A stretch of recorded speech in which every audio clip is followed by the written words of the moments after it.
मित्रों, ये एक राष्ट्रीय विषय पर बहुत ही महत्वपूर्ण प्रेस वार्ता है और सबसे पहले मैं आपसे क्षमा चाहता हूं कि मैंने आपको एक रविवार को डिस्टर्ब किया और आपको थोड़ा देर बैठना पड़ा क्योंकि प्रधानमंत्री जी का भाषण चल रहा था। मित्रों, ये विषय महाराष्ट्र की कहानी है, लेकिन जिसका असर पूरे देश की राजनीति पर है। इसलिए भारतीय जनता पार्टी की ओर से राष्ट्रीय स्तर की यह प्रेस कॉन्फ्रेंस पटना में है, क्योंकि मैं अपने क्षेत्र में आया था तो फिर यह निर्णय हुआ कि मैं पटना से ही प्रेस करूं। लेकिन ये बहुत ही इंपॉर्टेंट विषय है तो मैं आप लोग का संज्ञान चाहता हूं। मुंबई के पूर्व पुलिस कमिश्नर ने एक चिट्ठी लिखी है मुख्यमंत्री को, उप मुख्यमंत्री को और राज्यपाल जी को, जिसमें उन्होंने कहा है कि महाराष्ट्र सरकार के गृह मंत्री सचिन वाजे, जो कई वर्षों तक सस्पेंडेड थे और सीधा उनको क्राइम ब्रांच का असिस्टेंट इंस्पेक्टर बनाया गया, उनको उन्होंने कहा कि 100 करोड़ रुपए का हमें माहवारी बंदोबस्त करके दो। और इसलिए करके दो कि मुंबई में लगभग 1700 डांस बार हैं, रेस्टोरेंट हैं, तो इससे उगाही करोगे तो 40-50 करोड़ रुपए तो ऐसे ही आ जाएंगे अगर 2-3 लाख सबसे लोगे, और बाकी से तो व्यवस्था करो।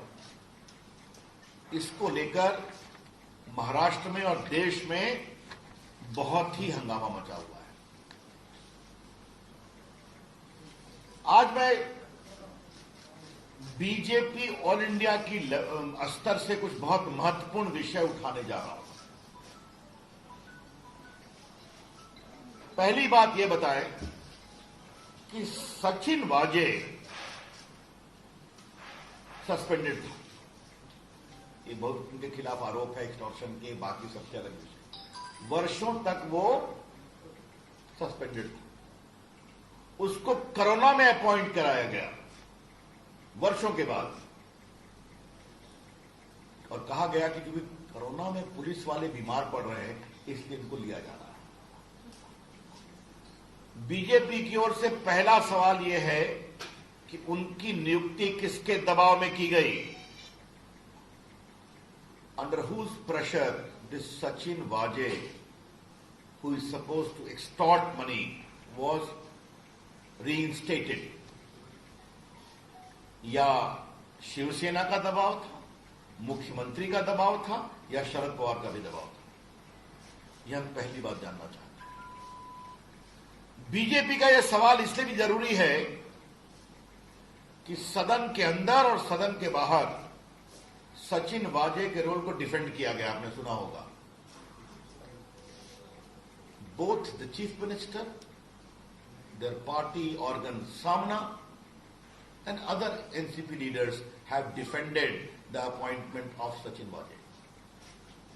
तो जिस व्यक्ति को वहां का होम मिनिस्टर कह रहा है कि तुम्हें 100 करोड़ की वसूली करानी है, जिसका रिकॉर्ड बहुत ही गड़बड़ है, जो वर्षों तक सस्पेंडेड में रहा, 2008 से शिवसेना का मेंबर है, उसको क्यों रिइंस्टेट किया गया? तो बहुत बड़ा दबाव होगा ना। ये मुझे पहला सवाल करना है। दूसरा सवाल करना है, थोड़े आज मैं चुभते हुए सवाल उठा रहा हूं। The second question I would like to ask is on behalf of BJP, what is the role of Sharad Pawar? Sharad Pawar ji वरिष्ठ नेता हैं, लेकिन उनकी भूमिका पर भी बहुत गंभीर संदेह उठ रहे हैं। परमवीर ने, एक्स पुलिस कमिश्नर ने कहा है कि मैं शरद पवार को भी ब्रीफ करता था। क्या ब्रीफिंग होती थी?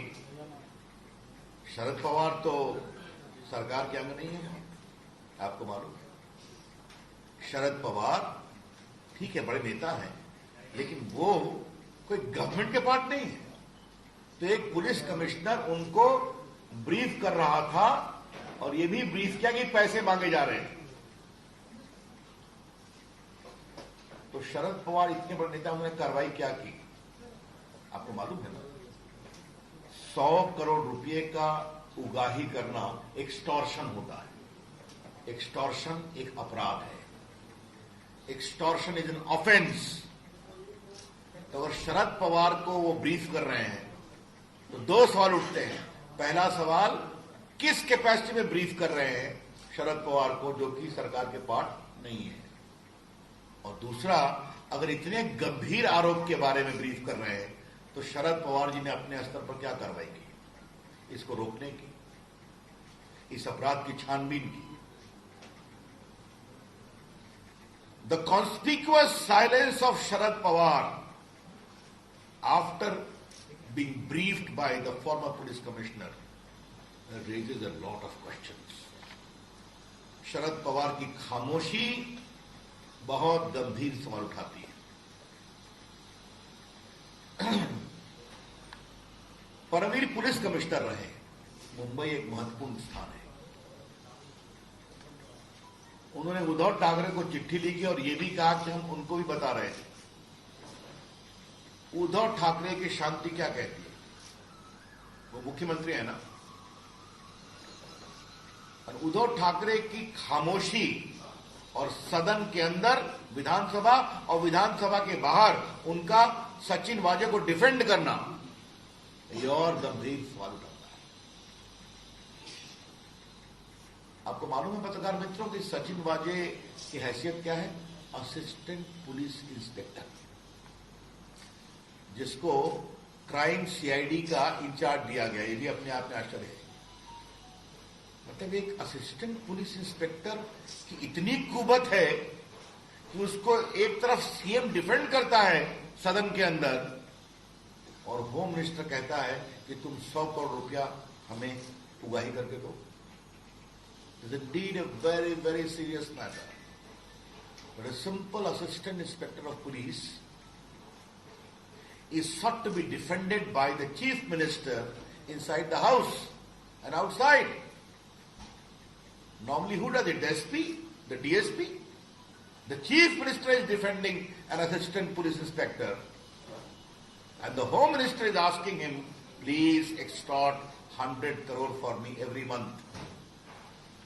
ये विषय बहुत ही गंभीर है और जिनकी मैंने चर्चा की है इसकी बहुत ही ईमानदार गंभीर जांच जरूरी है।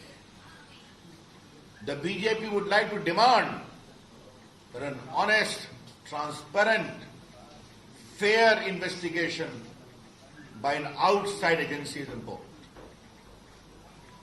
तो इसमें कई की भूमिका की चर्चा होगी। शरद पवार की भूमिका आएगी, पुलिस कमिश्नर की भूमिका आ सकती है, होम मिनिस्टर की भूमिका आ सकती है, मुख्यमंत्री से कई सवालों का समाधान जरूरी होगा। ये कौन जांच करेगा? तो ये बात मुझे कहनी है। चौथा सवाल मुझे उठाना है और ये बहुत इंपॉर्टेंट सवाल है। सचिन वाजे को 100 करोड़ रुपया की उगाही करने की जवाबदारी देते हैं गृह मंत्री। उससे और कितने गंदे काम कराए गए हैं? The BJP would like to know that what more dirty work have been sought to be done through the ugly face of Sachin Waje, ये भी हम जानना चाहेंगे।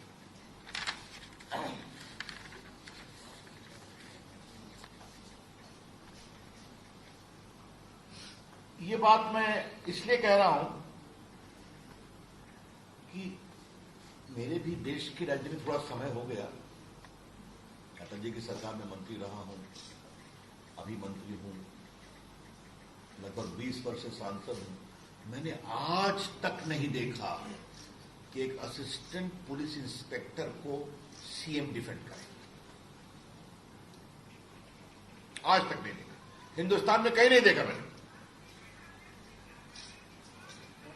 तो फिर एक सवाल उठाऊंगा, what was the compulsion to defend Sachin वाजे?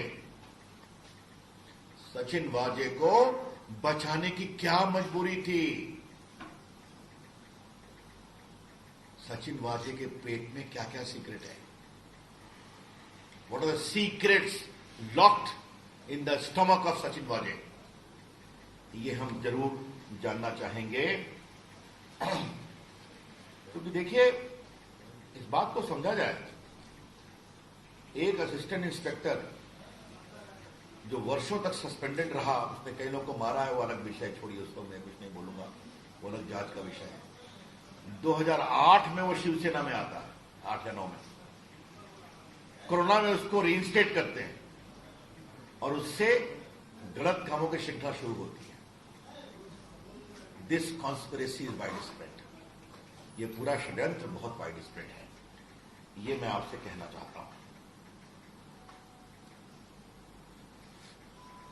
ये हमारी आशंका है कि पूरी महाराष्ट्र सरकार सचिन वाजे को बचाती है, क्योंकि उसके अंदर बहुत राज है।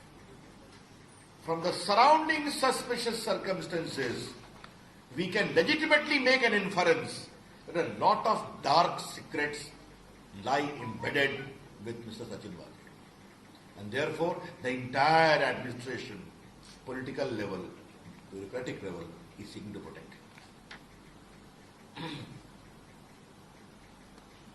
अब जरा मुझे ये बताइए कि जो गृह मंत्री पर आरोप लगा है, जो एनसीपी के है ना,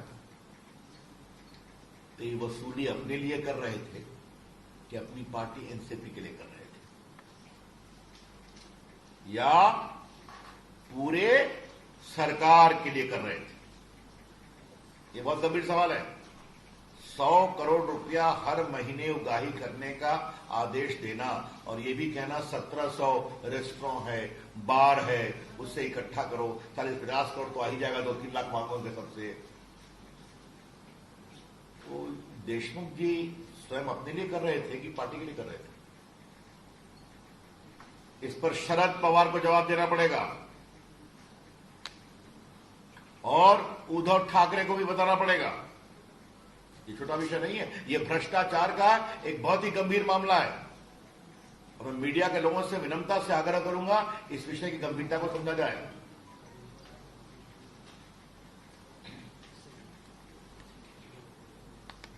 इससे एक और बड़ा गंभीर सवाल उठता है। 100 करोड़ टारगेट था मुंबई से, तो कृपया करके उद्धव ठाकरे, शरद पवार जी बताएं कि पूरे महाराष्ट्र का टारगेट क्या था? You know, Maharashtra is an affluent state of the country, जहां नागपुर है, जहां मुंबई है, जहां पुणे है, जहां जलगांव है, मुझे बताने की जरूरत नहीं वहां कितना अधिक ट्रेड, इंडस्ट्री, कॉमर्स होता है। तो अगर 100 करोड़ का टारगेट खाली मुंबई का है, तो पूरे महाराष्ट्र का टारगेट क्या था? यह भी देश को बताना जरूरी है।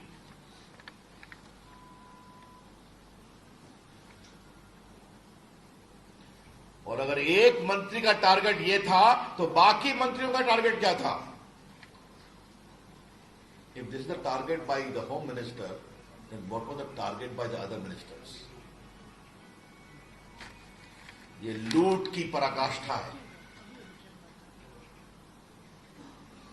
एक शब्द, ये करप्शन नहीं है, इसे कहते हैं ऑपरेशन लूट। सरकारी तंत्र का दुरुपयोग करो और जनता के पैसे लूटो, ये उसका टेक्स्ट बुक केस है।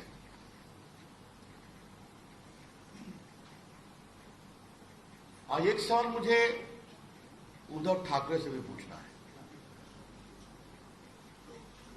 आप बाला साहब ठाकरे के पुत्र हैं ना,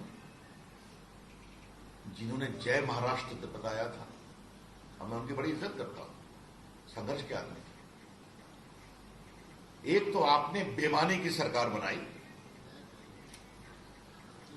सिर्फ कुर्सी के लिए, तो अपने पिताजी के गरिमा पर क्या चोट पहुंचा रहे हैं आप? जय महाराष्ट्र, जहां आप मुख्यमंत्री हैं, वहां करोड़ रुपए की लूट हो रही है। यह सवाल सिर्फ अनिल देशमुख गृह मंत्री के इस्तीफे का नहीं है। उद्धव ठाकरे की सरकार अपना पूरा नैतिक अधिकार शासन करने का खो चुकी है।